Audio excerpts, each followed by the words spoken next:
Well, hello again.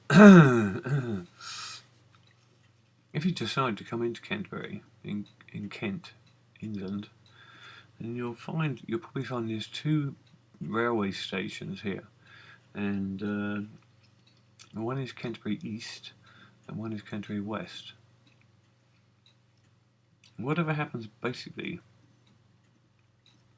and generally, you'll end up at the Westgate Towers very nearly. So, if you remember the Westgate Towers, it's a little museum and it's a jail, really. It's a bit claustrophobic for me to go in, personally. It's an extremely nice place, an extremely nice area, a very nice area for hotels and whatever.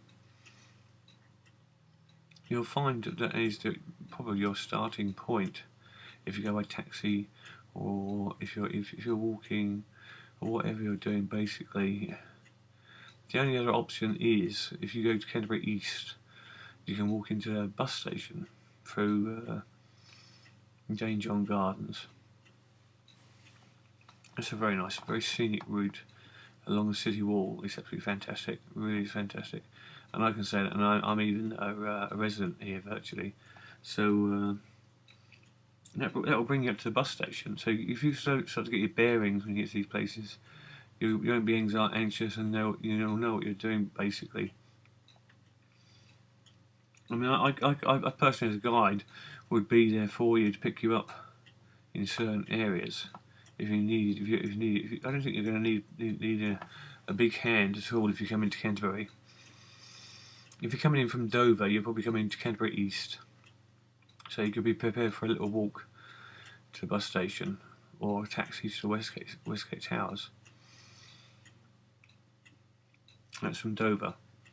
So basically, the plan of attack basically is the two railway stations, probably, or the coach station. In which case, if you get a coach from Dover, you'll find, or even from Gatwick, you find you're at the bus station, the coach station. It's at the top of town, really. Not many hotels around the area.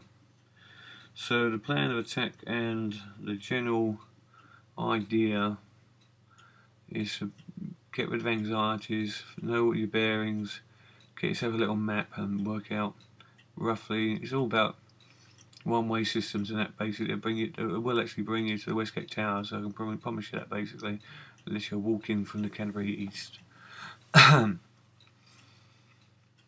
Basically, the idea is to get yourself a little hotel and relax. That's what I did when I went to London the other day.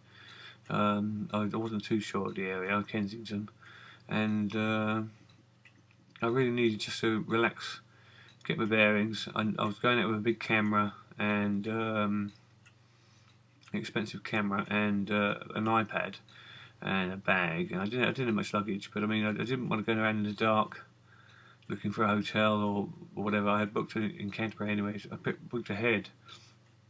I didn't know where the hotel was. It was a very nice hotel, and I enjoyed staying there. But there was easier ways to get to it than the map they were showing. It's pathetic, the map they were showing. And I can tell you, I was anxious. I know you would be anxious if you was there on your own, or even with a friend. So I get anxious going around London sometimes. Even thinking of coming into Canterbury as a tourist would be quite difficult. You'd have to think of your hotel straight away, or whatever you're going to do. I've been to about 24 countries, and I've been to some of those countries more than 7 times apiece. I went to Israel 7 times, and Egypt 7 or 8 times, Malta 3 times,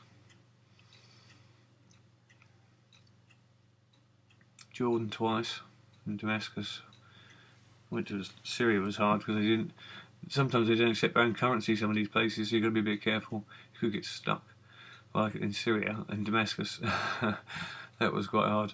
They wouldn't accept their own money, they wanted dollars all the time. But it's quite safe in somewhere like England or the UK. Anyway, that's basically the idea of what you want to do to start with. That's plan 1, effort 1, the plan for Canterbury. And very similar as the plan for London. You end up in Victoria or something, or St Pancras, and you want to work your way around from there. As you're on a coach, you'll probably end up in Victoria anyway. Anyway, that's about me for the moment. Thank you very much.